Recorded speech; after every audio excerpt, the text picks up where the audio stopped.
Seats and return to the conference room. We will be beginning in just a few minutes. Thank you.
Welcome back, dear participants. We hope you had a wonderful coffee break to pep you up for this exciting next plenary session.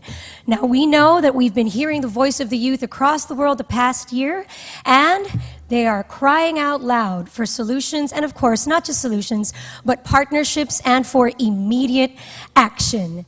We will now resume our plenary to hear and discuss the actions offered by the youth and community through awareness-raising efforts, advocacy, innovations, and the application of science and grassroots knowledge for plastic waste management, and that is leading at the local level youth and community solutions.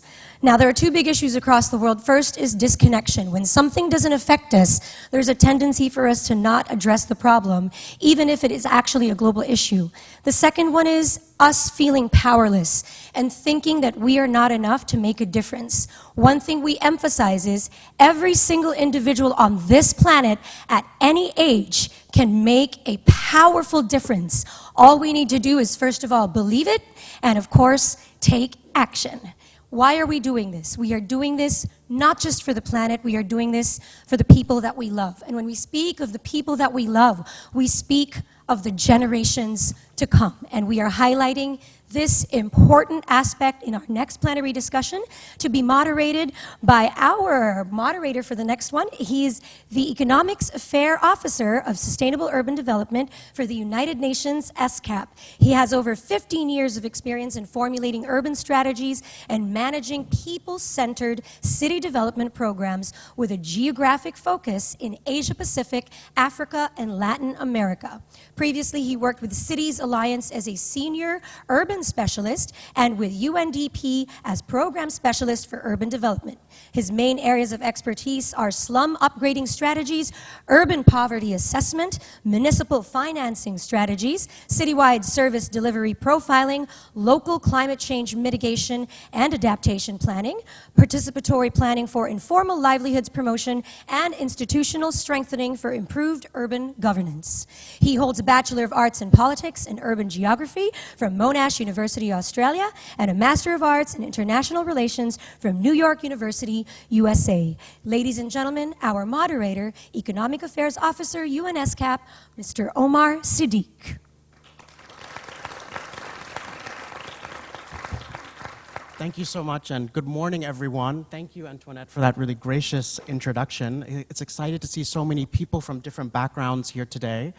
As Antoinette mentioned, I work in the urban team here at UNSCAP, and really we try to shape sustainable human settlements policies through our intergovernmental and consensus building platform, as well as our normative and analytical work and our capacity development work. And we'll be sharing a little preview of that later today.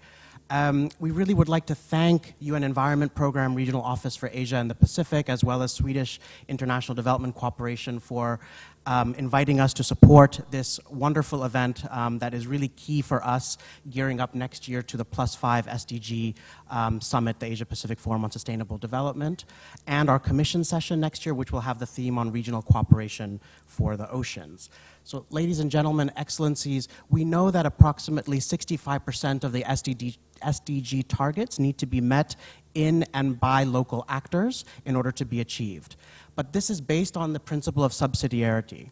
So are the enabling environment in terms of financing, capacity development, trade, technology, is that really supporting local actors to be able to scale up their action at the citywide level and at the national level? And that's really what we're going to unpack a little bit with the solutions we're going to hear from the panel this morning, how we can not only co-create knowledge, but co-create solutions with the scientific community who you heard yesterday, the first day, and the business community who you heard yesterday during the Plasticity Forum, and also with government. And we're pleased to have such a diversity of speakers here today that will represent those different viewpoints. Now, before we start the program, you're in a little bit of trouble or in a little bit of a surprise, because we're going to start with a little bit of an interactive session with the audience, and we're going to have a little pub quiz on how much do you know about plastic waste pollution. So if I could ask the colleagues to put up the quiz. I'll ask each of these multiple choice questions. We have a little bit of a low-tech approach to this morning. So please raise your hand to the question that you think is correct. Feel free to talk to your neighbor, introduce yourself, and discuss the answers that you would like to pose for the quiz. So let's start with the first question. Okay. On average, how long is a plastic bag used by a person before being thrown away? Is it A, 12 minutes, B, 1 hour, C, 1 day, or D, 1 week? Okay, you can talk amongst yourself. Okay. People are itching to participate. All right, how many people think it's A? Raise your hand. Just raise your hand really high. Okay, so people did their homework. B, 1 hour. Okay, we have a couple in this on the right side here. C, 1 day. Do I see, madam? Okay. D, 1 week. No one, okay. Let's see if this works. The answer is A, 12 minutes. So, yes, give yourself a round of applause. You passed. So, plastic is a fantastic material. It is durable and waterproof, but the absurd thing is that we use it to produce single-use disposable items, such as bags, straws, and cutlery that only use for a few minutes before being thrown away. Used once, plastic takes over 400 years to degrade. Okay. Second question, how many plastic bottles do we consume worldwide every minute? Is it A, 10,000, B, 50,000, C, 400,000, or do you think are you going for the million? Is it D, 1 million? You can talk amongst yourself. The panelists can also vote. You can also participate. Don't worry. Sir, no Googling. That's not allowed. Okay. How many people think it's A, 10,000?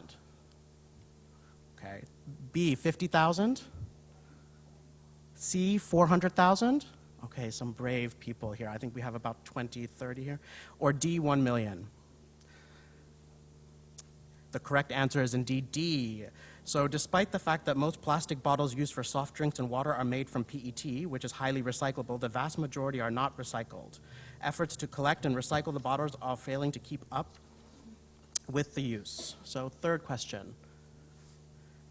Do you know how much virgin plastic has been produced worldwide in metric tons?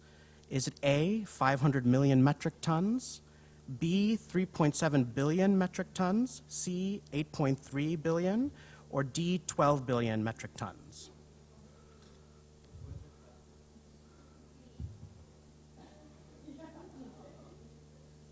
Okay, how many people think it's A? Raise your hand really high. Okay, we have some brave ones over here. How many people think it's B, 3.7 billion? Some takers over here. C, 8.3 billion? D, 12 billion? Okay, you guys are good. It is indeed C, 8.3 billion metric tons. A world without plastic seems unimaginable today, yet their large-scale production and use only dates back to 1950. Since then, 8.3 million metric tons of plastic has been produced, half of which was made in the past 13 years. That's approximately 1 billion elephants or 80 million blue whales. Question 4, so what happens to all of this plastic waste, this billions of tons of plastic waste? Is it A, 75% is recycled? B, the majority is burned for energy? C, 80% ends up in landfills or in the environment? Or D, it is shot to the moon?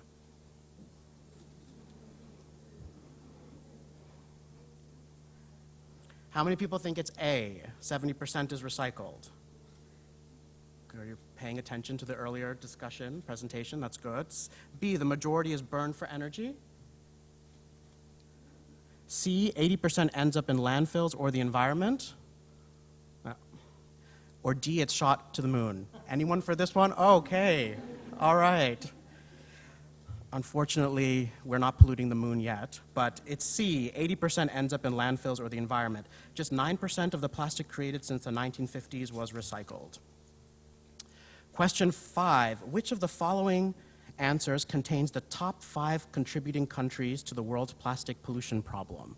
Is it A, Russia, France, USA, Vietnam, India? Is it B, Indonesia, Thailand, USA, China, and France? C, Thailand, China, Indonesia, Vietnam, Philippines?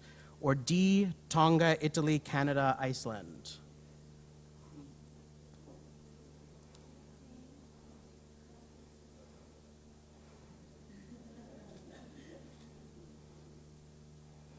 How many people think it's A? No taker. Oh, we have one here. B, Indonesia, Thailand, USA, China, France. How many people think it's B? Okay, I would say about half a dozen.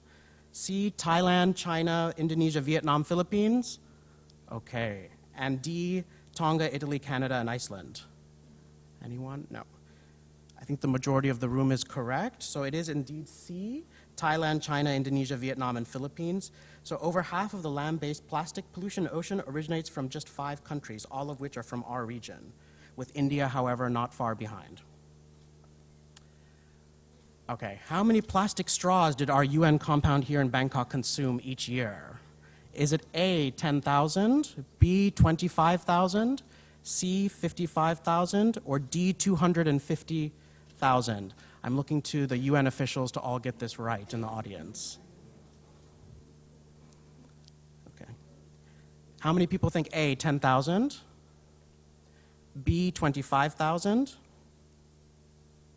Okay, some there. C, 55,000?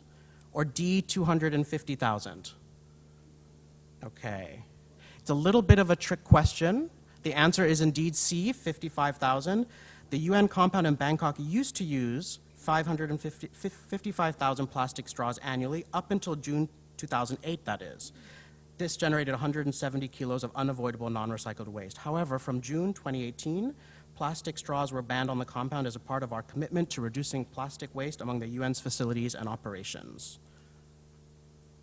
Okay, penultimate question. Which was the first country in the world to ban lightweight plastic bags? Is it A, Bangladesh, B, Norway, C, Kenya, or D, the United Kingdom?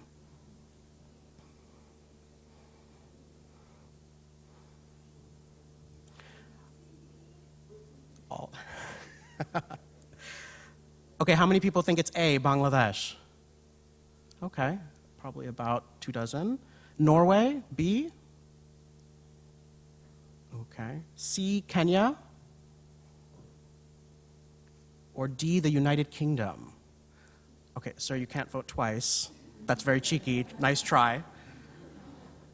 Okay, the answer is actually A, Bangladesh. So Bangladesh was the first country to enact a ban on lightweight plastic bags as far back as 2002. Severe flooding was found to be greatly exacerbated by plastic bags that were choking the storm drainage system during monsoon season. Since then, a global backlash against thin, disposable plastic bags has indeed gained momentum. In 2015, however, the UK introduced a small tax on single-use plastic bags, leading to a more than 80% reduction in usage. Final question. How many countries have signed up to the UN's Clean Seas campaign? Is it A, 12, B, 21 countries, C, 60 countries, or D, 78 countries?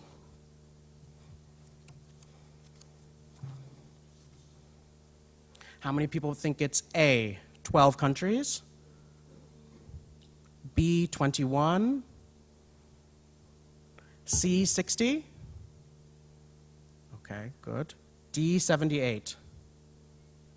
Okay, between C and D.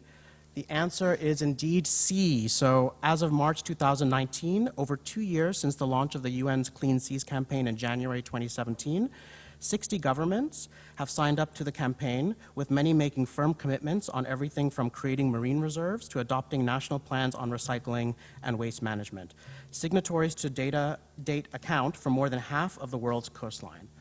Thanks very much for playing. I think you can give yourselves a really big hand of applause. Great, and I hope you learned something as well. So I'm going to have just a little bit of brief introduction on SCAP's work in supporting communities in plastic waste management issues, and then we're going to turn to our esteemed panel, who will give short, punchy presentations of about maximum 8 minutes each, including with some really lively videos, and we'll be really a bit strict on the time so that we can have really enough time for all of you to ask them questions and react to their presentations. Yeah? We have the next presentation. So as I mentioned, SCAP, in our cities program, we've been working very closely with urban poor groups to identify their contributions to unlocking an inclusive circular economy approach in cities. And one of our projects, Closing the Loop, which was jointly partnered with Stockholm Environment Institute, as well as WeGo, Women in Informal Employment, Globalizing and Organizing, really sought to bring together the formal and informal waste economies into a collaborative approach for cities that addressed leakages both in the marine and terrestrial environment of plastic. So one of the objectives we had for this study was looking at understanding the plastic waste value chain, particularly both the informal as well as the formal waste economies. Looking at the informal contributions. So there's been a lot of work done on the socioeconomic contributions of informal waste workers, but less on quantifying and assessing their environmental role to addressing leakages in plastic waste. So where do the informal activities and the formal system interact, and what are the challenges and opportunities to improve the process? We had a series of case studies, capacity development workshops with local authorities, and policy dialogues to look if we can change the narrative on informal waste workers as solution providers to increase the reach of municipal solid waste management services. Why are we looking at the informal? Data from the ILO shows the urban informal economy in regions and countries is significant. In many countries and cities, it is the economy. In South Asia, 82% of the economy is informal. In East and Southeast Asia, it's 65%. In India and Vietnam, it's 85% or higher. So how can we look at unlocking the contributions of these workers and also breaking down some of the myths in terms of informal waste workers to build really inclusive circular economies?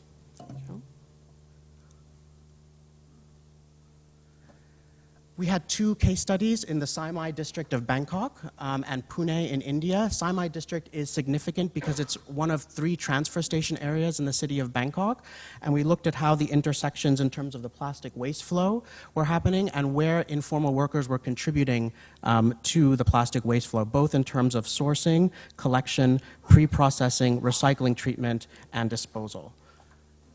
We also looked at where the plastic leakages were occurring and what was the role of informal waste workers in diverting plastic waste from landfill, but also from open dumping, both in oceans and in the terrestrial environment. And we also quantified their environmental contributions. So what we found in Bangkok, for example, is that on average, the amount of recyclable plastic waste collected daily by informal waste pickers was about 2 tons a day, which is not that much different from the formal system here. And actually, the informal waste collectors were able to reach certain neighborhoods, and they are part of the communities that the formal plastic waste collection system could not do. From the Pune case study, it was quite interesting. This is Pune in India, where we also saw their contribution in terms of over 50,000 tons of annual CO2 emissions were diverted from informal waste pickers.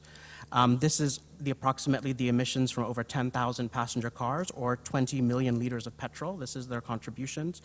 And one of the key takeaways that I would like to bring to your attention is the importance of collective organization, bargaining of communities with local government to co-produce solutions. So here in Pune, they were able to form a waste collective, a waste cooperative, and able to formalize themselves, collect data on their neighborhoods, and actually work with the city government so that they were able to bid for waste collection contracts. And this has not only saved the local government money, but it has increased decent work in the city and has had a lot of co-benefits as we leave no one behind in the SDG agenda.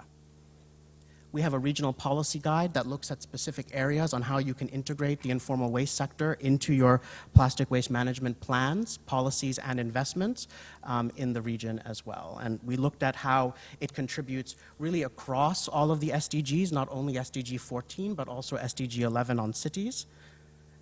And you can download the publication here using the QR code. So thank you very much for listening. And I will now turn over to our esteemed panel to get the discussion going. So we're really pleased to invite Ms. Lily Satinatsaram from Bye Bye Plastics Thailand to deliver an intervention in the opening. Thank you.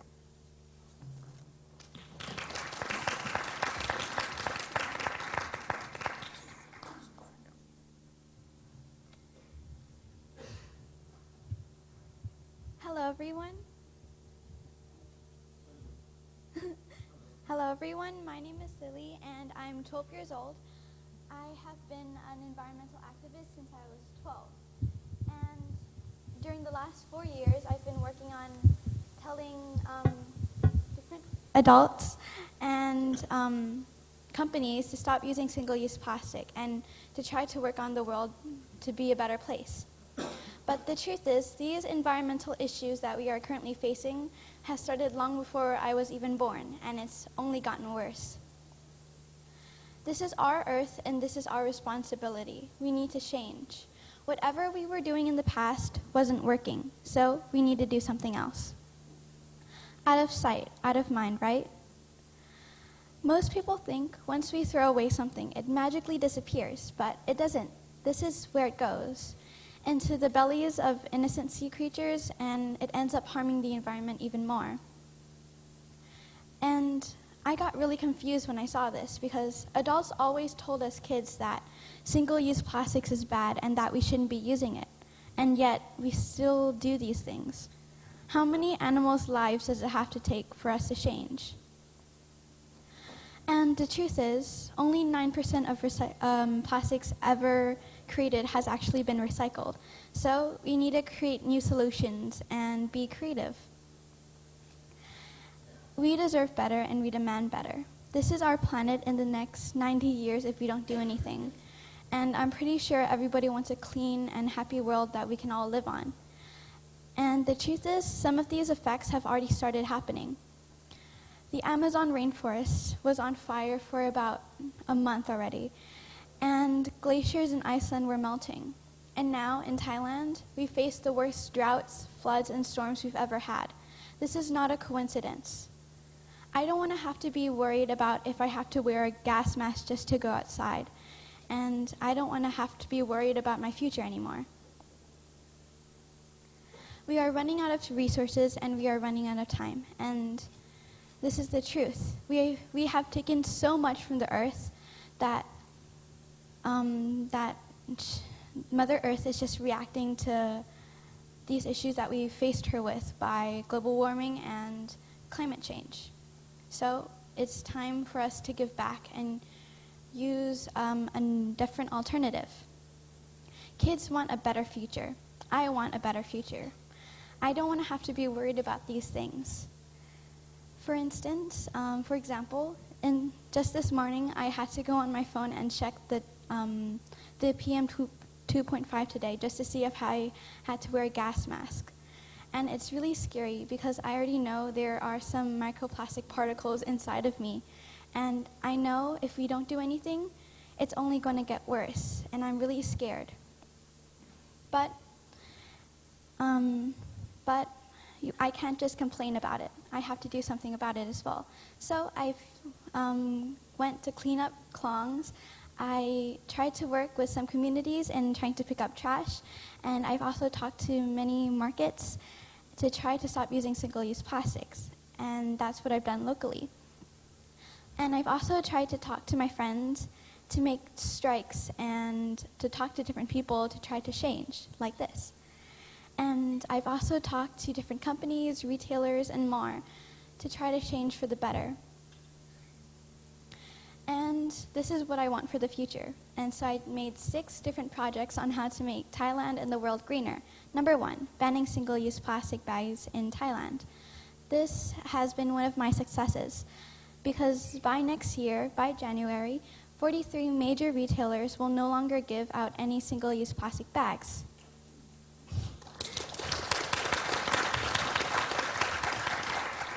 And I have my second project, which is still ongoing. It's called Eco-Education, which is incorporating lessons onto schools to teach kids about being a global citizen and how to be more sustainable.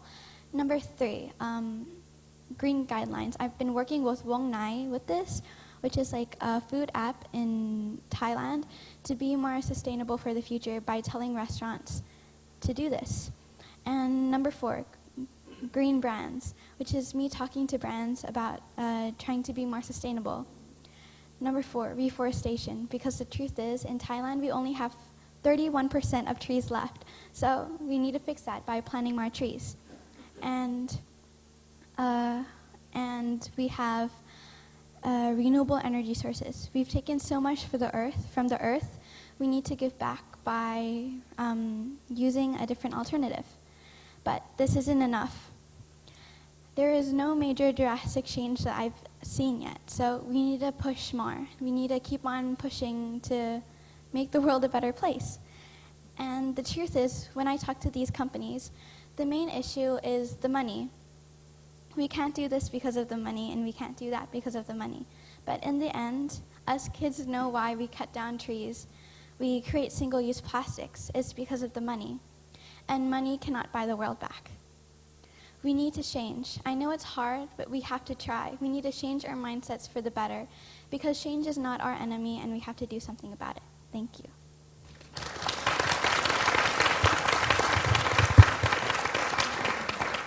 Thank you so much, Lily, for that inspiring intervention and call for action. But I think it was more than a call for action. You had concrete solutions there. And I think these can be an example not only to your community, but to all of us here today. So thank you very much for that. I'd now like to ask Ms. Katie Waring, who's the co-founder of EcoBeast Group in Thailand, to deliver her presentation. Thank you, Omar. Okay, so my name is Katie, and I am the co-founder of an education project called EcoBeast. Could get the slide up. So the B in EcoBeast, the B stands for Bangkok Education for Action on Sustainability team. And we work with schools and we work with local experts to drive positive change in the city. I would say the heart of the project is about teamwork and collaboration and bringing people together. Before I tell you what it's about, I want to introduce you to my co-partner, Helen, with a short video that will show you a little bit about what we do. So if you could play the video. The idea of EcoBeast is Have you got the bringing video? the international schools together. If you go back, it's quite short.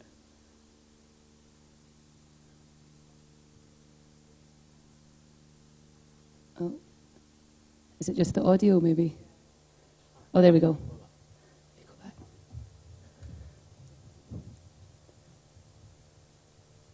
The idea of EcoBeast is bring the international schools together. We have 21 schools here today. We have 18 workshops. So the idea is that the children, they go in a rotation around the workshop. Each child will visit 3, but all schools will visit all the workshops. And then in the afternoon, they get together, they make an action plan. And that plan they will bring back to their school and they will give it to them and say, this is what we can do to become greener. Other schools are doing it. And we're all going to support each other. And that's the idea.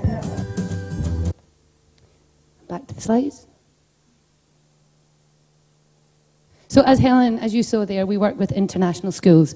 Now a little bit of background, there is 78 international schools in Bangkok, and so far EcoBeast has worked with 28 of them. So the next slide.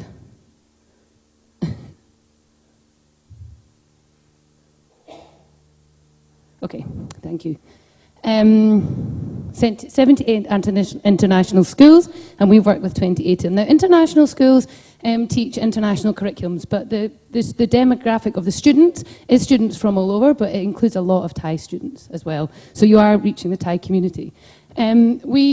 International schools do come together, but they tend to come together to compete in sporting events. And what we aim to do with EcoBees is to bring the schools together to collaborate and work together under the veil of sustainability. Now, we do this in 3 ways. A lot of technical problems. Number one way we bring schools together is through events, so community action days, which you saw the video. Our last one was in October. We had 156 pupils from 21 schools. Lily, you were presenting at it, weren't you? So we bring the schools together and they have workshops from local experts, local partners.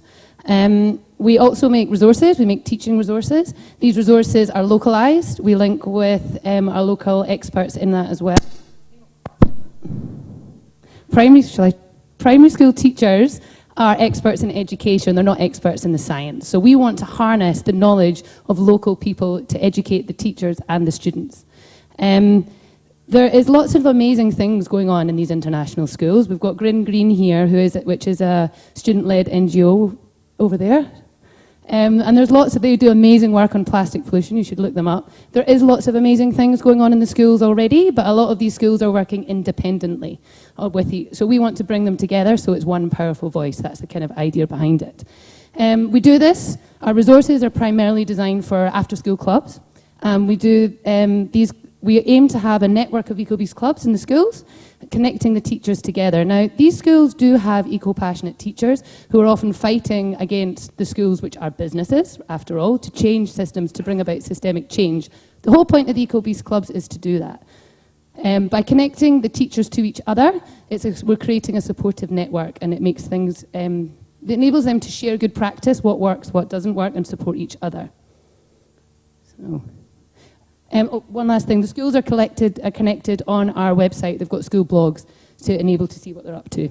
So the second way that we build community is through partnership working, and I've touched on it a bit already. Bangkok's a really dynamic city with a huge grassroots movement of people working on environmental themes.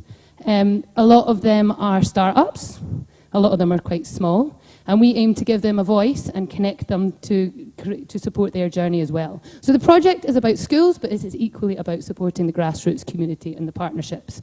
So how do we do that? We can help them, both myself and Helen, we've got 20 years international school teaching between us, so we can help to facilitate educational workshops for the schools, adding value to what they already do.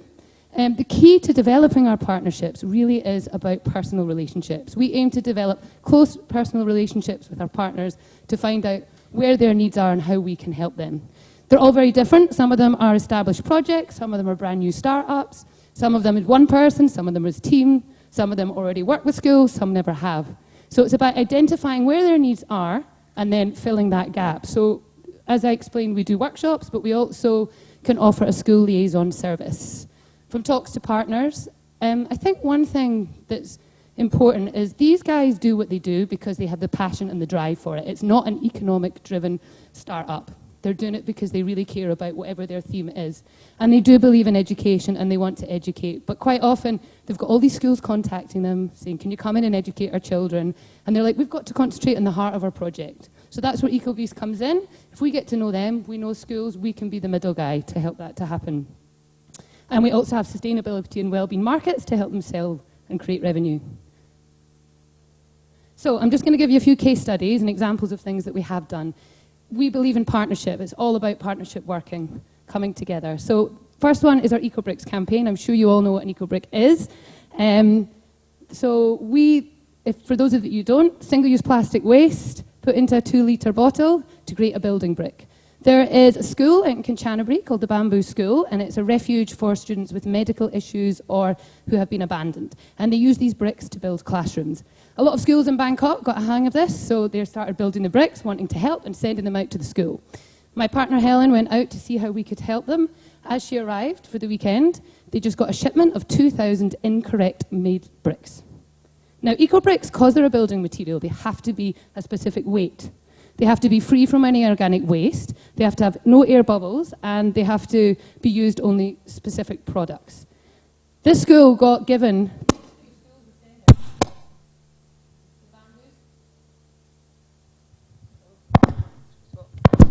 So basically what happened, these schools who thought that they were helping out sent the bamboo school their trash, their waste.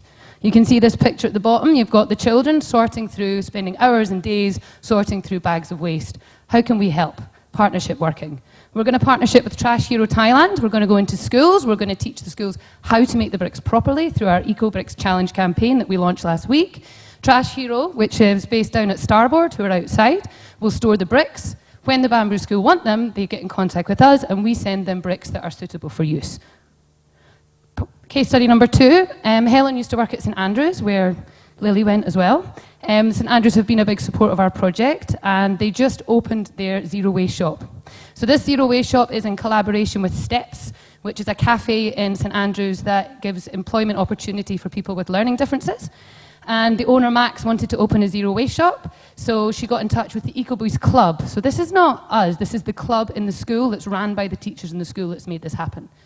And the children worked with the PTG, and they've opened a zero waste shop. So this is not just educating the students, this is the parent community as well. We're providing a service for them.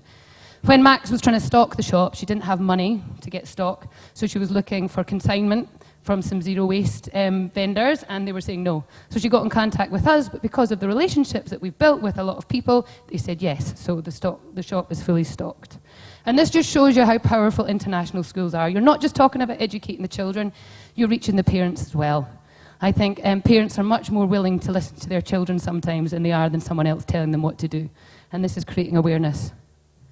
Another one, so this is one that we're currently developing. We've got Gep Outside, they're at the back there, and we've got Precious Plastic here as well, and another company, One, who recycle stretchy plastic. So these initiatives already work with some schools, and the schools are really keen to work with all of them. Their resources are limited, and they have got to concentrate on their projects. So EcoBase wants to bring them together to create a student-led campaign to teach about waste and the school community. So creating a collection centre in the schools, ran by the students. Everything we do is student-led. We set up the background, but the children's the one that implement it. And this can include a waste drop-off place for parents and the parent community as well. We can facilitate educational workshops. We're working with Precious Plastic to do some curriculum-led workshops with their machines, and a school liaison for the partners to aim to lighten their workloads.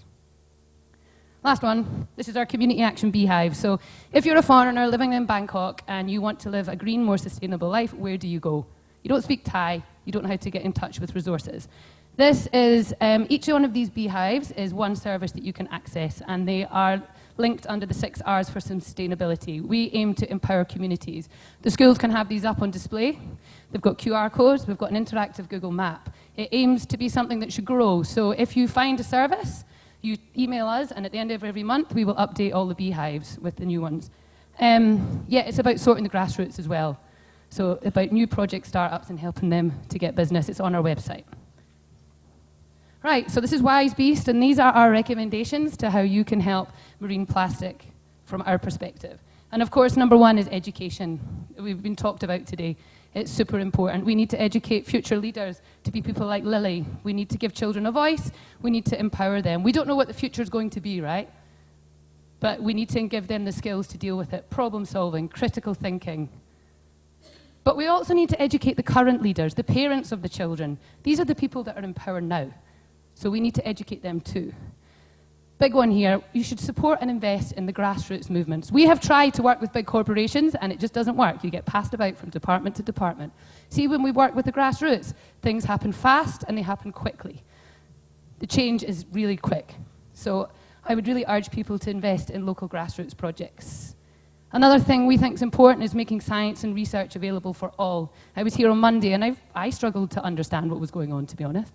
So to make the science available for the general public so people can really understand. And I think with EcoBeast, that's what we'd like to do. We'd like to link with the scientists. We're not experts, you guys are, but we're experts in the education side. You tell us what to promote and we'll promote it. And the last one is a big one. We just need to nurture supportive communities and get humanities to connection to nature back. To move away from economy-driven practices and move towards community-driven and humanity. So I'm going to end on this slide. I really like this quote as a diver. That's what started me on this journey. So individually, we're one drop, and together, we're an ocean. Thank you for listening.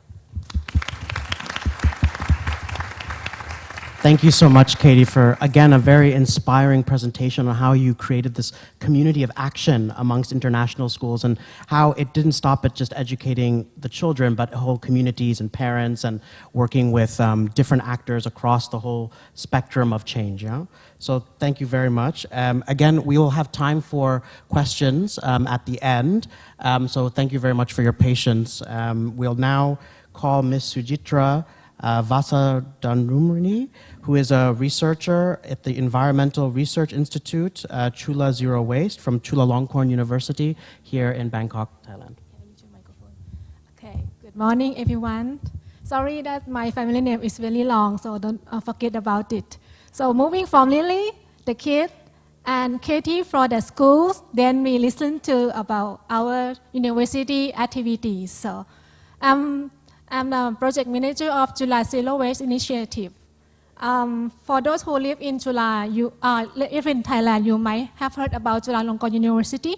We are the oldest university in Thailand, over 100 years.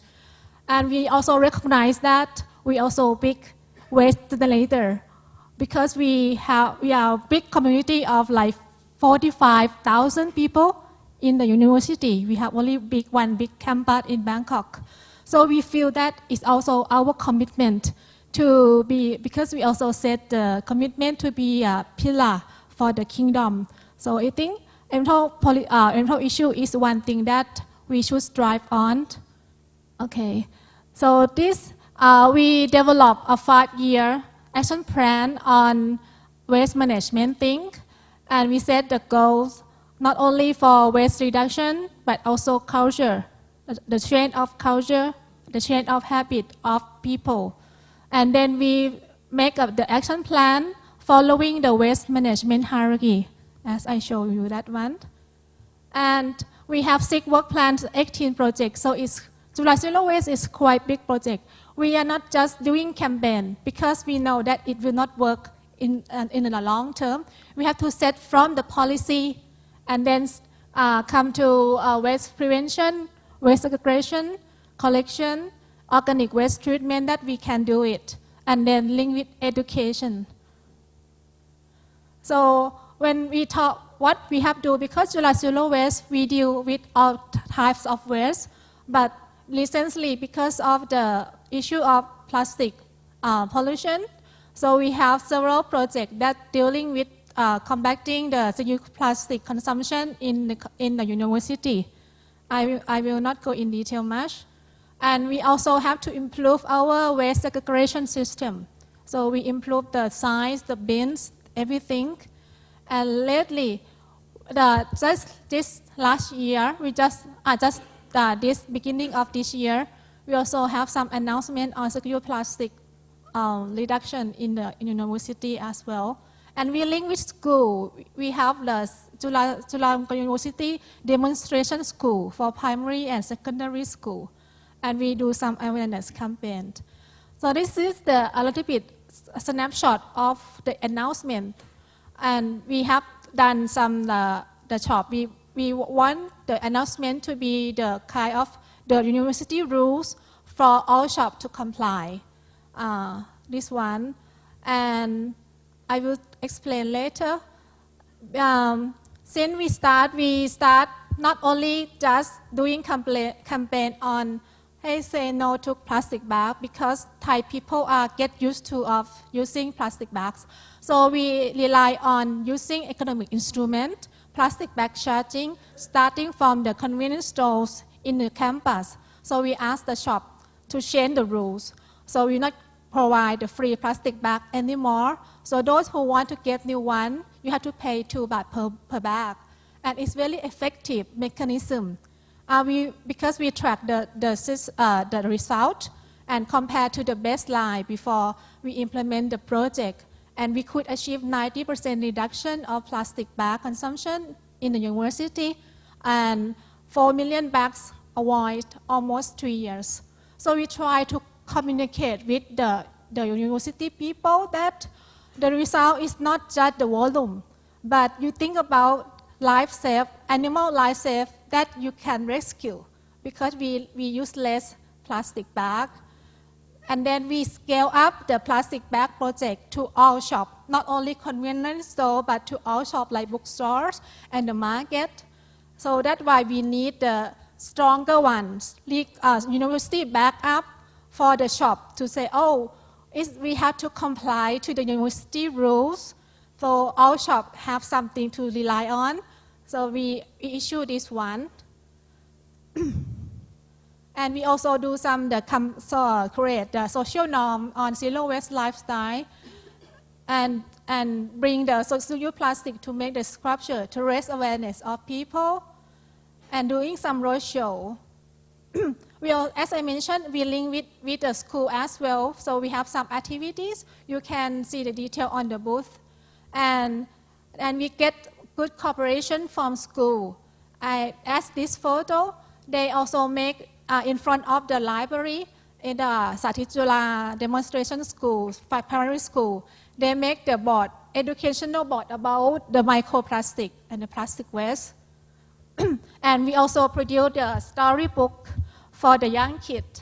So it's named What's in the Sea. So it's the storybook, the story to raise awareness on marine plastic pollution. And we are not doing just only focusing in our university. We also driving for education policy. Actually, it's from Lily. Lily came to talk to me one day that he want her project to be implemented. So I just helped her. And I thought that is also the problem for Thailand as well, that I think when we come back to school, I think Thai teacher doesn't do much or take it seriously to raise awareness of the young kids. Myself, I also have 2 young kids. So I think that if we can start the early at age, maybe we can build up new generation who have more awareness on this one. So I try to push for the policy, and I also encourage youth to take more action as well. So thank you very much.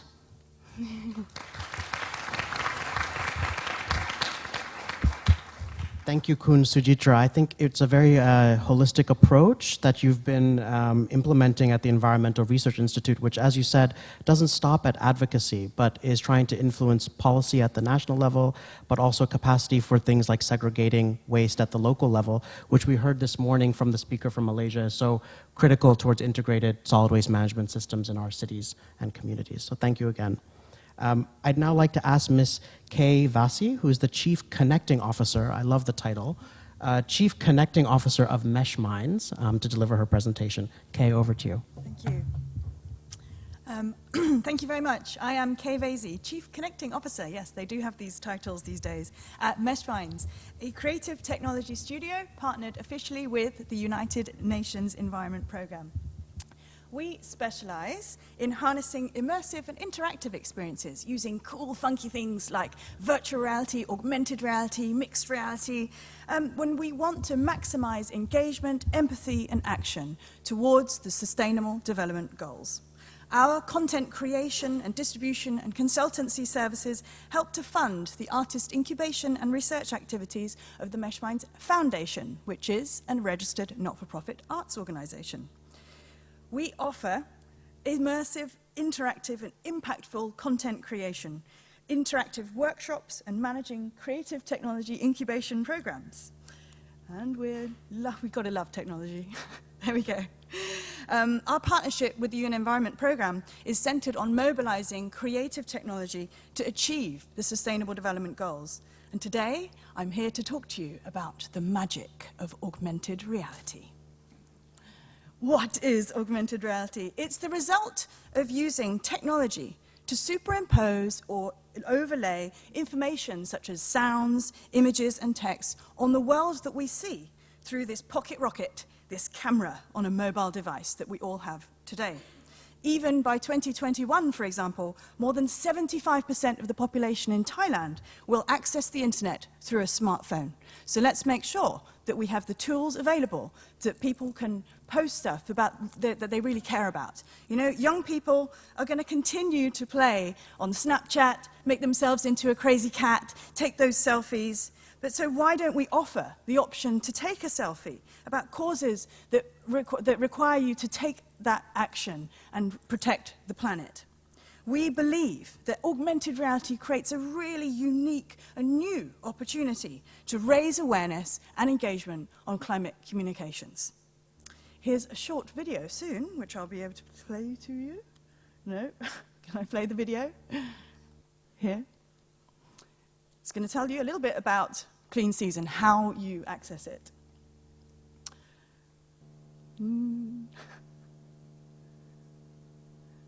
Or not. I'll tell you a little bit about it while we're waiting. It is commissioned by the Art Science Museum, and we worked with an amazing artist called Andre Wee. It's coming to you now. Oh, no, that's the workshop, sorry. The one before?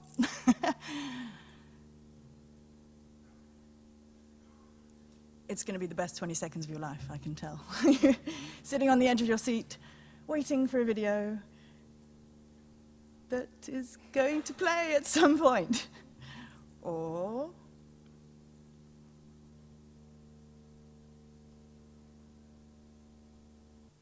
yes, this is it.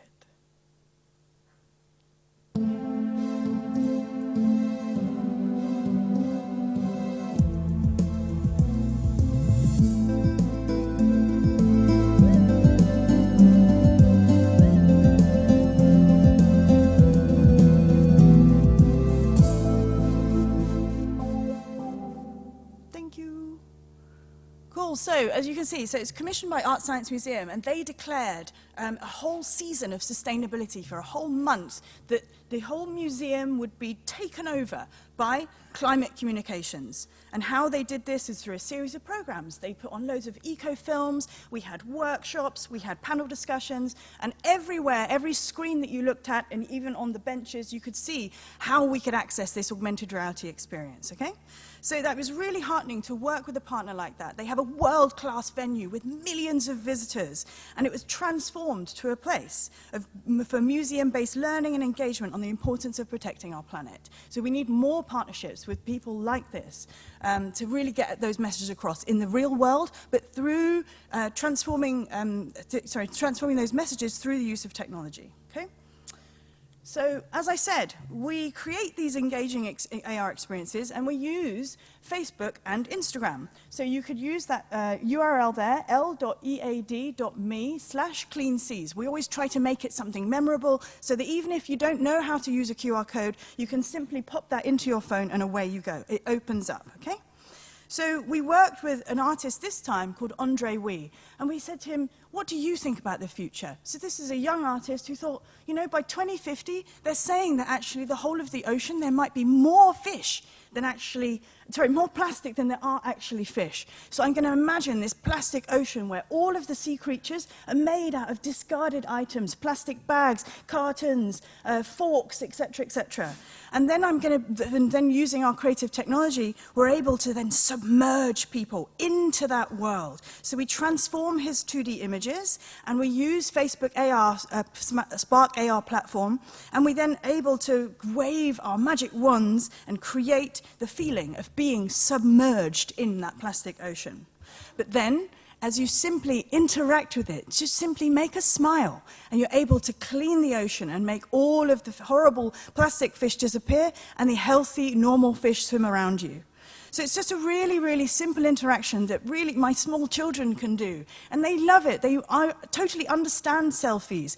You know, let's make sure that we're offering these tools to you know, so that if people do want to get behind causes and do want to engage more, that they can. I'm not saying that, you know, people shouldn't take funny, crazy puppy selfies all day long if they want to, but if they wish to also get behind a really important cause that they care about, let's give them the tools to enable them to do that, and let's make sure that it's free and accessible for everyone.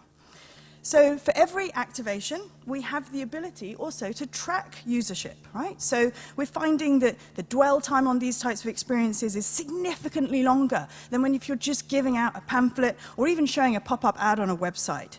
So that level of interactivity also helps people more to engage with it and to remember it.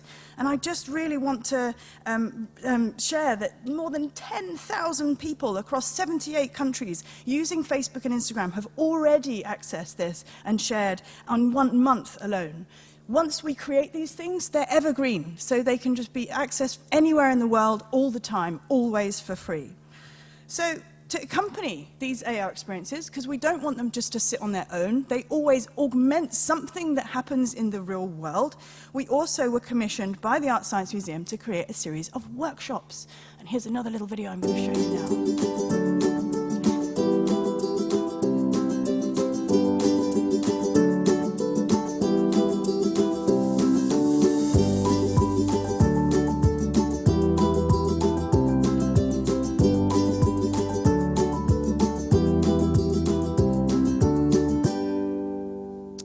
So you can see the workshops they've engaged, all the kids, they're digital natives, put a device in their hands and they know what to do with it, okay?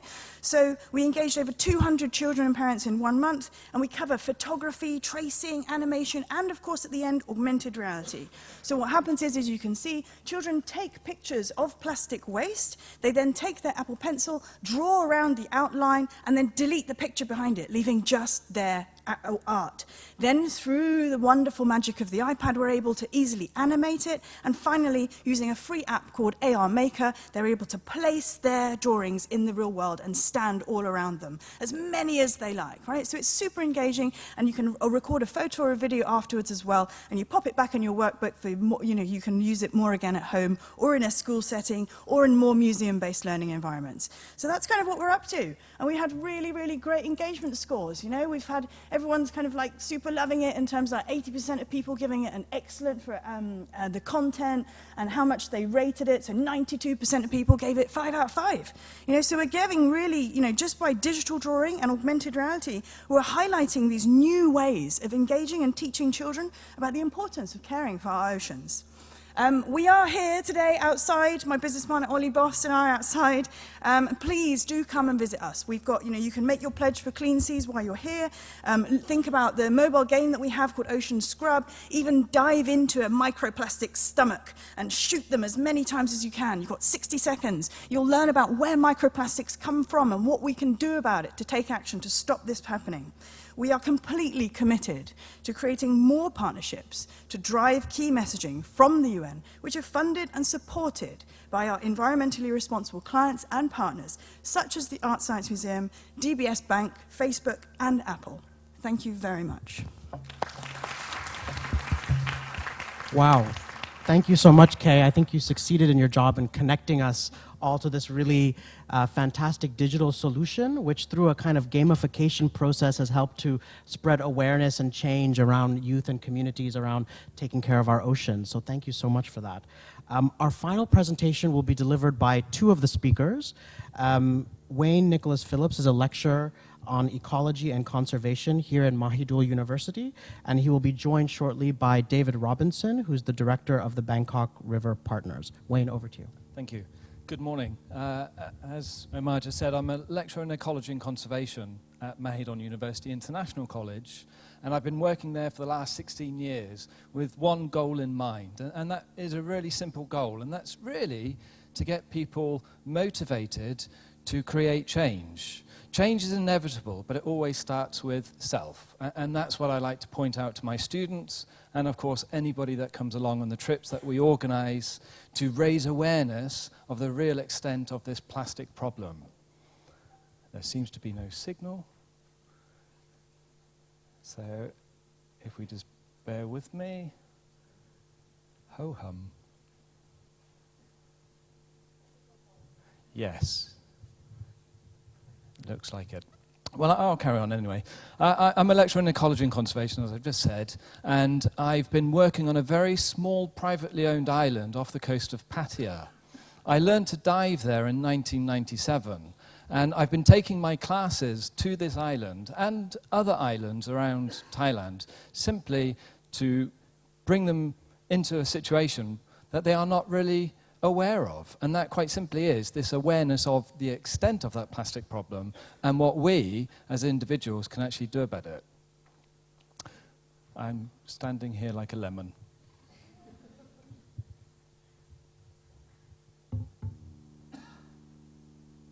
I have some pictures to show you, and I'd really like to show them. This is the island, as you can see. Thank you very much. And it's a very small island. It takes 2 minutes to walk from the North Bay to the South Bay, and it's a seasonal island with respect to the winds. So the tourism to this island is generating a real problem, and that problem is manifested in many different ways. And I'll focus on some of these problems in a moment. But the reason why I like to take my students to this place is simply so that I can provide them with opportunities and experiences for them to develop these critical thinking skills that are absolutely necessary in the future. So we take them there, and of course we get them there with the expectation that they have of seeing a beautiful island. And it is a stunningly beautiful island. But once you get closer, you realize that there is something amiss. And unfortunately, that is this plastic mess that we all contribute to in one way or another. We are not isolated. No matter, even if we do use a refillable container, we still contribute to the problem in one way or another. Tourism, unfortunately, is having a major negative effect on the island itself, but also on the coral reef system that completely surrounds this island. And that tourism itself is manifested in two direct ways. The first way is actual physical destruction of the reef system, and of course there is also the plastic problem. And I'd like to point out that we are all aware of the fact that it's not a plastic problem, because plastic is a wonderful product. We just misuse it.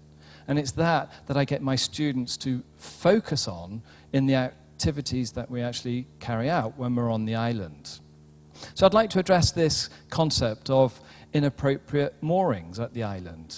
So the purpose of me taking my students there is so I can get them underwater to look at the damage that tourism is actually causing and make them aware of the fact that we as individuals should make the right choices when we go on holiday, so that we choose a particular tour operator that does not contribute to the problem, that actually is part of the solution. Because the moorings at this island are not just inappropriate and improper, they're actually illegal. But the biggest problem is the fact that with each seasonal change at the island, these moorings are renewed. And the ropes themselves are just cut off, tossed aside, for then to be just drifted onto the beach, where we then go on with my classes and every group that I take to remove them. And this is a massive problem, because how can we get this off the island when we're only sometimes 10 or 20 of us to actually do the work? But when we do go to the island, we're confronted with a beach. This is the South Beach, which is only 90 meters long. The first time I went there, we found over 500 shoes on a 90-meter stretch of beach. And every time we go there, I take my groups, primarily my students, but any group that wants to come with us, and we effect a change. And that change, as you can see, is we clean the beach. But we don't just clean the beach. We do it in a quantitative, scientific way, so we know exactly how much is on this beach, so that we can compare it to every other place that we visit. So we're trying to standardize the approach that we take. But it's not just about cleaning up. This is about getting the students to reflect upon their own activities, their own choices, to make them aware of the fact that we are all complicit in this problem. And it's not just the big pieces of plastic that we focus on. Here you can see some of my groups using quadrats, which are small squares, so that we can pick up the microplastics that we've heard about. And it's these microplastics which are a real problem, because we're finding things like these little white supposed straws, but they're not straws, they're cotton buds. Now those cotton buds made of plastic will be tossed into a toilet, which will then be flushed, which will then make its way into the marine environment. So it informs us that this beach receives raw sewage, and there is no sewage system in the world that can actually deal with these cotton buds, so please don't use them. But it's the microplastics that we focus on. So I get my students to help me collect these microplastics. I take them home and then I start counting them. And here you can see that I've organized these microplastics by size. Then I usually sort of characterize them and sort them into colors. and then my wife tells me to get off the dining room table because we're hungry. So the point here is that these microplastics become an even bigger problem, because most cleanups that I've been involved with outside of my own activities don't focus on these small pieces, and it's the small pieces that generate an even bigger problem.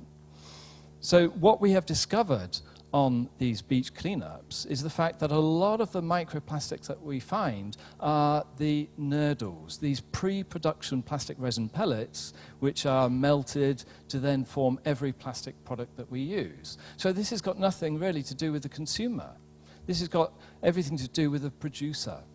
But of course, raising awareness to the problem allows us to investigate that problem and the potential sources of the plastics that we find on the beach. And we know that a lot of the plastics are generated by us, the consumer, but we also find these nurdles. And it's these nurdles that I'm beginning to research about the consequences of what happens once they get into the marine environment. On Monday, we discovered and heard about the organic pollutants that will adhere to these plastics, but we're beginning to investigate the natural chemicals that make the plastics smell like food to the marine organisms that we are all concerned about. And then, of course, because it smells like food, the organism will eat it, and then, of course, we eat it, which means we are then exposed to those same microplastics and the chemicals that also adhere to those small pieces of plastic. But of course, we began to wonder, where do these plastic pieces come from, these nurdles?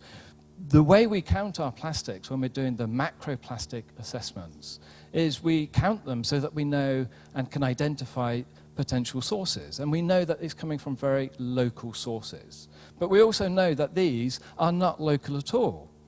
So to investigate where they come from, we began to conduct investigations down the coastlines to then pinpoint in the different seasons. For the last 2 years, we've been doing the same thing over and over and over again so that we can pinpoint with almost absolute certainty where these things are coming from.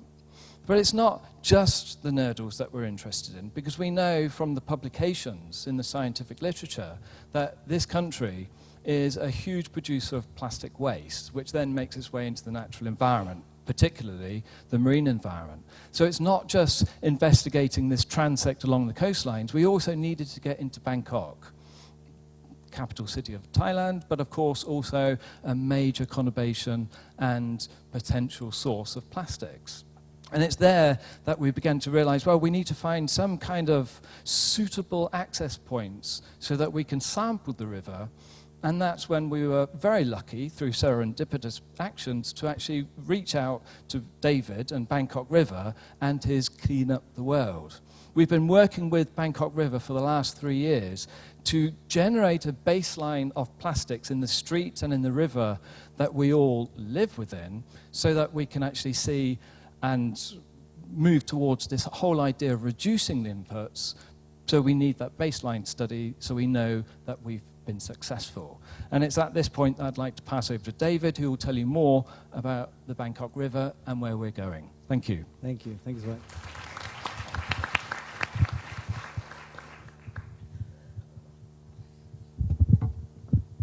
Thank you, Wayne. I'm going to start a little earlier than when we met, serendipitously met. I was asked by the hotels, 8 hotels on the Chao Phraya River, to work with them to promote the destination for leisure and tourism, to get more Bangkokians back to the river, to celebrate its history and its culture. And one of the first things I wanted to do was reach out to an environmental group that was working on river systems with a plan that we would try and raise money for their work through the guests that stay at the hotel. But I was unsuccessful. I found lots of NGOs that were working in the Greater Mekong area or the Mekong River, but none on the Chao Phraya specifically. I come from Australia, and in Australia we started these things called cleanups, where neighbourhoods and communities went off and collected trash from public parks and creeks and that sort of thing. So I thought, well, okay, why don't we do a cleanup?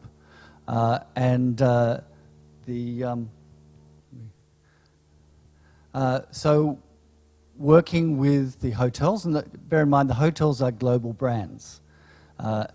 They generally are owned by a Thai company, managed by a global brand, staffed by a mixture of both. So what we wanted to do in this cleanup was to try and educate the staff that were working at the hotel and improve internally the way the hotel managed itself, and also be a pilot for people across Bangkok to do the same. We didn't want everyone coming to the river. We wanted to try and get this working elsewhere. And so we started, on a very modest way, 8 hotels picking up trash. We did this for 2 years, and then we were approached by Eco Capitals Forum. Eco Capitals Forum is a group of foreign embassies in key cities around the world. They'd seen what we were doing in the cleanups, and they wanted to take part. So now this is great, because we have the businesses and the staff of the hotels, and now we have the staff and the ambassadors and management of the embassies. But how do we manage that? And at that point, I was introduced to Wayne, and we thought, well, we need to get a little bit more scientific. Wayne has great study work, and we not only do we want to collect trash, but we actually want to know what we're collecting and add to Mahidol University's baseline study. And we've been doing that now we've just run our 5th year in the Bangkok River cleanup, which is great. What's really important from a business perspective is the hotels have changed their practice. So not only are the staff more aware about plastic, and some of the embassies say you cannot bring plastic onto campus, you cannot bring plastic into the hotels, and they have systems for the staff, but my hotel partners now have either glass bottles or cornstarch bottles that completely disintegrate. They're changing their behaviour on toiletries. There's no straws, plastic straws, and some of the hotels are even implementing electric cars, limousines. So really important, I think, from a community perspective, that we're changing behaviour of business. And of course, we go out on the streets and the neighbours see it. So the hotels are now saying, okay, well, we've done that. What next? Next, I'm really pleased that some of the hotels, I think all the hotels in time, will start working with their vendors. So Mandarin Oriental, for example, has reached out to all the vendors around their property, and they're replacing the styrofoam and plastic, forks and plates and that sort of thing, with recyclable materials. So there's a program of changing behaviour in the community, which is really good. But I think as I hear the government of Thailand is committing to 2030 goals, it's more important that we ask ourselves as a larger community how we do that. And it's interesting, we get asked by some of the international schools, can we come down to the river to clean up? And we're saying that this is a pilot. Do it in your area. Find hotels in your area. Find communities in your area and copy us. That's what we want. So part of looking towards a greener, cleaner Bangkok 2030 is, what are the issues? And I know this is a conference about plastic, but there are many issues with regard to our environment. Yes, there's plastic, but at the root of this is our consumer economy. Where our governments have a success monitor of GDP. This consumerism is damaging our planet, and it has to change. There has to be other measures to know that our lives and livelihoods are improving. We have to figure out waste management and dumping, and we're talking to the BMA about, where does all this crap go? As consumers, we don't see it. It's carried off somewhere. So what are we doing about disposal? Bangkok is particularly badly gripped in air pollution. And so air and water pollution are a problem for us. The damage we do to marine life, our reliance on dirty energy, the fast fashion phenomenon, where we so quickly consume and throw out, and then the damage we're doing to the trees in Bangkok particularly. These are all serious issues, and they have both an economic and a livelihood and a wellness impact. Tourism will be impacted in Thailand if we don't do something about our filthy beaches. And that's an important part of the economy. The personal health and the cost of healthcare, if we continue to pollute the air, will come back to wrestle with what governments are doing about it. Our cities are becoming less livable, and we're not moving to renewable energy fast enough. Now, these are really big issues that need to be taken on by government. But we don't think just government is enough. In fact, we think civil society and communities need to take the lead because it's that pressure that we'll do by joining up. We'll have greater change on legislation and the way governments operate. And the way consumers operate too. You know, we all have to take responsibility for our consumption habits. So we've started this project where we're trying to reach out to as many people as possible. I think what's interesting from a collaborative approach is to create space for everyone to do what they're passionate about. It's not about getting everyone to do a cleanup, because that's what we want to do. You know, if you're working in the marine area, or if you're working in education, teach-ups, or in applications, or renewable energy, whatever it is, how do we work together as civil society on big ideas to make a big noise? And we only have 10 years to do it. Next year, Earth Day 2020 is a mark. What are we going to be like by 2030? We have 10 years to create action. So really highlighting the issues that are facing Thailand, show in a very positive way, positive action that civil society can make a change. And I think this is what's coming through from our meetings already, is people don't want to just take to the streets and march. They actually want to do things and demonstrate that change can happen. Of course, influence behaviour change, but also demand action from our companies and our governments. And that's what we're going to set out to do. I'm very pleased to announce today that because of the cleanup, Bangkok River cleanup, we've had meetings with the BMA, and the BMA want to take that model and do it in 17 districts along the Chao Phraya River. So we're going from 2 districts to 17 districts next year, with the support and collaboration of the BMA Waste Management Director. So I think we're seeing that small actions, small parts of town, working with different groups has been important in starting this journey of change. Thank you. Thank you so much, Wayne and David. Again, a really inspiring presentation, and it really forces us to examine our choices in terms of tourism. And many of you will be booking your holiday travels somewhat soon, so please remember what they said in terms of the choices that you make matter in tourism. And also, when you go home today, looking at the microplastics issue, examine your bathrooms and see if there are any Q-tips or anything microplastics in your cosmetics, because these are having a huge effect not only on marine health, but our health.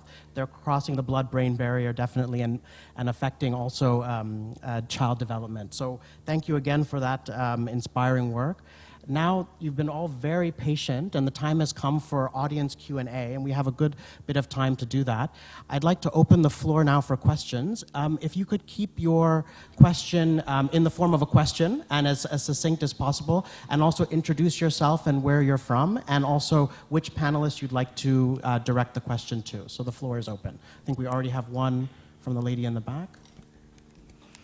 Hi everyone, thank you so much for your talks today. My name is Lily Galsetagat, and I'm here representing National Geographic and their Planet No Plastic campaign. My question is for Lily. I wanted to ask you, I mean, what you've done is really incredible, and I wanted to learn a little bit more about how you've been able to convince these big companies to ban plastic bags. We'll take maybe a round of questions. There was one over here. Sir? Yep. Yep.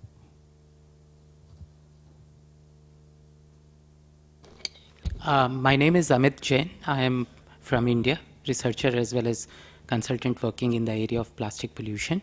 And I have questions from professors and researchers who are working on microplastic sampling. So can I spell out the question? Please. Yeah. I understand that you have carried out for Chao Phraya River. Is it an on-land sampling of microplastics? First question. Second question is very small. Is it physical and chemical characterization, the methodology for that, and the source tracking, on-land source tracking, what is the methodology of that? If you can throw light on that, that will be very helpful in the work which we are doing.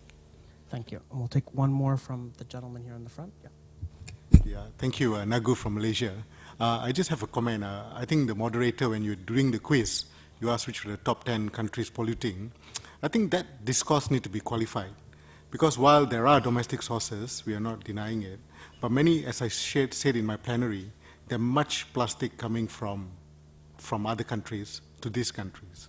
That's why I think China put a block, and now these plastics are coming to our countries in this region, augmenting the problem. So that statement, while it's true, it needs to be qualified. And thank you to the panel, fantastic sharing. And Lily, you're doing many things that government is trying to do, and amazing that someone like you is making that change. Thank you. Do you have a question, or is that just a comment? Okay, great. So Lily, maybe I'll hand it over to you, and then Wayne. Yeah. So when I first started out talking to different companies, I would request meetings with them. So I would usually call into the customer complaint hotline and just ask them for different emails of different people who I could talk to. And this usually took a few tries until I could get an email. Then I would email that person until they said yes to the meeting. Then I would create a presentation and talk to them and keep on pushing them to ban single-use plastics or take a day of a month or a week to not use single-use plastics in their stores. Persistent. Hello. Yes, it seems right. Thank you very much for your question. Perhaps we could discuss afterwards, but the methodology for the investigation is somewhat simple. We go up and down the coastline according to where we think the sources may be, which is quite clear because we can see where they're coming from in reality because there's a big port. Now that port also has a lot of industry in there, and from our experiments so far and our investigations, because we live in a place where there are the north and the south monsoons, we sample both upstream and downstream of these potential sources, so then we can investigate the actual density and abundance of these things. As respect to what we're investigating on the plastics, we've just started some work to investigate the biological load, so what bacteria there are on these plastics, because we know that in coral reefs, the more plastic there is, the more likelihood of coral disease. So we're looking at plastic as a vector for disease from centers of population, but also looking at the chemical loading and not the organic pollutants. We're looking at DMS, which has been linked to the potential consumption of plastics by life. And of course, what we're wanting to know is how quickly does it actually accumulate on the plastics. And we know that in the freshwater system here in the tropics, it doesn't accumulate at all. But once that plastic makes its way from the freshwater system into the marine environment, then it very quickly accumulates this chemical, which kind of highlights the point of these river cleanups, because I'm always asked, what's the point of these cleanups? Because once you remove it all, it'll all be back the next day. That is obvious, but we're removing what plastic is there, putting it into the landfill site, because there's no other thing to be done with it at the moment. But what we're interested in is this concept of what is on that plastic and how quickly does it accumulate the chemical to then become a potential problem to the marine organisms. So perhaps we can discuss this a bit further outside, because we're always looking for research collaboration. So thanks for the question. Hope that answered. Thank you. Okay, another round of questions. Please raise your hand high. I think, madam over there. Go ahead. Hi, my name is Dr. Sarasa from Sustainability and Entrepreneurship Center at Sasin School of Management. My question is for Katie. Regarding your initiative with international schools, I was just wondering that do you have plans to expand to other local schools that are not international because they only represent a small population of our youth? Great. I think we had another question in the back there. Yep. Good morning. My name is Hang. I'm a master student, and I would like to have a question for the beautiful little lily flower, Ralin. Actually, I am so inspired by what you have done, and I would like to ask, do you encounter any difficulties working with the local governments? How much do they support you? Because you are so small, how much do you gain their support? They're just at the beginning of what you've been doing. Thank you. And we can take a third question in this room. Oh, go ahead. Robin Hicks, from a journalist from Eco Business. Actually, a question for you, moderator. You mentioned that microplastic has crossed the blood-brain barrier and is affecting child development. I hadn't known this to be true. I just wondered if there's any research that you knew of to back that up. Okay, so let's start with Katie first, and then Lily, and then maybe I'll also, because we want to showcase the panelists, maybe can you speak a little bit more about the health issues on microplastics? Okay, thank you for your question up at the back. The reason that we work with international schools is because both me and Helen have been working in international schools for 20 years. So we really understand the systems, and that's our reach. We're not native Thai speakers. I don't really know how the Thai education system works. The project is in its infancy. It's only been going since January. So what we would like to do, international schools do have a lot more money to put into things, their businesses. So we would like to, in the future, get our resources translated into Thai and make them available for the Thai communities as well. But for that to happen, we do need to work with some of our partners that we already have to ensure that it's fit for purpose for the Thai education system, because it's not where our area of expertise lies. Thanks for your question. Thank you for your question. It is really hard working with companies and the government because they usually don't really take me seriously. And it's really hard because they keep on making excuses as well, but I really do have to keep on pushing until they do something, which is why I keep on doing what I do. So, yeah. Great, thank you.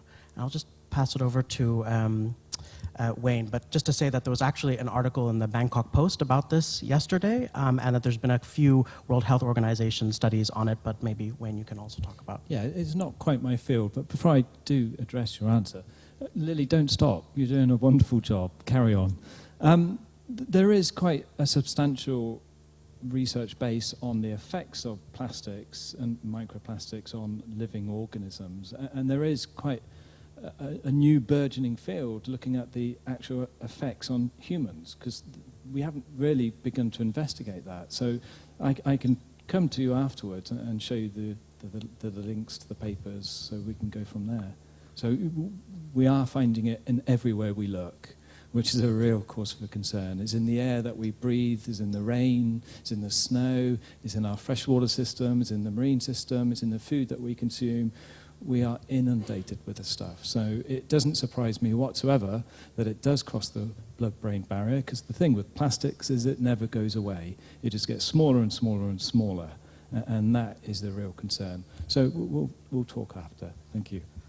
Thanks. We've reached the end of the session, and before we close, just reflecting on all of the initiatives and promising interventions and successes from all of the panelists, I wanted to ask each of them to maybe give a 10-second key message. What would you like the audience to think about when they're having lunch, when they leave this room today?